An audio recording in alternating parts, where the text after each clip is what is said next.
I'm jumping around the living room of 10 Cedarwood Road to the sound of Glad to See You Go from the Ramones' Leave Home. You gotta go, go, go, go, goodbye. Glad to see you go, go, go, go, goodbye. It's 1978, the day of my 18th birthday. These songs are so simple, and yet they express a complexity that's way more relevant to my life than Dostoevsky's Crime and Punishment, which I've just finished, which took me 3.5 weeks to read. This album takes only 29 minutes and 57 seconds.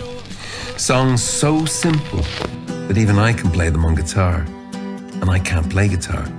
Songs so simple, even I might be able to write one. This would be some kind of personal revolution, the reverberations of which might be felt all the way upstairs to the empty room of my older brother Norman. Or more importantly still, down the hallway to the kitchen, where the dad's sitting. My dad, who wants to talk to me about getting a job. A job? A job is the thing where you do something you don't really like for 8 hours a day for 5 or 6 days a week, in return for money to help you to do the stuff on the weekend you want to do all the time.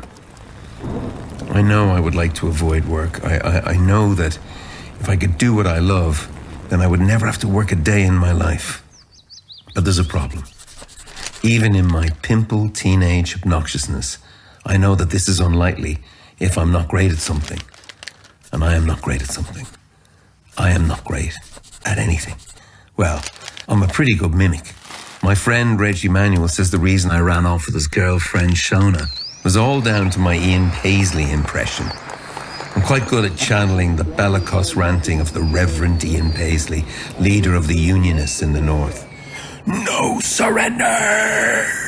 My Ian Paisley impression makes Shona laugh so much that I tell myself she is vulnerable to my advances. But I also know that I'm vulnerable to losing her to Keith, what's-his-face, because it's not enough just to be funny.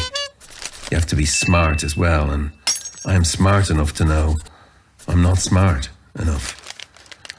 It wasn't so long ago I was smart at school, but lately I can't concentrate on anything except girls and music. I'm smart enough to see a correlation.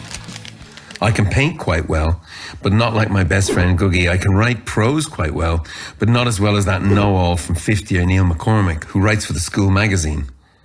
I've played with the idea of being a journalist, fantasized about being a foreign correspondent, reporting from war zones. But to be a journalist, you have to do well at exams, and I'm having problems with exams. Problems in being in school to sit them. And anyway, there's another war zone I'm involved in our street, at my house, in my head. Why go all the way to Timbuktu as a war correspondent when there's so much good material under my bed?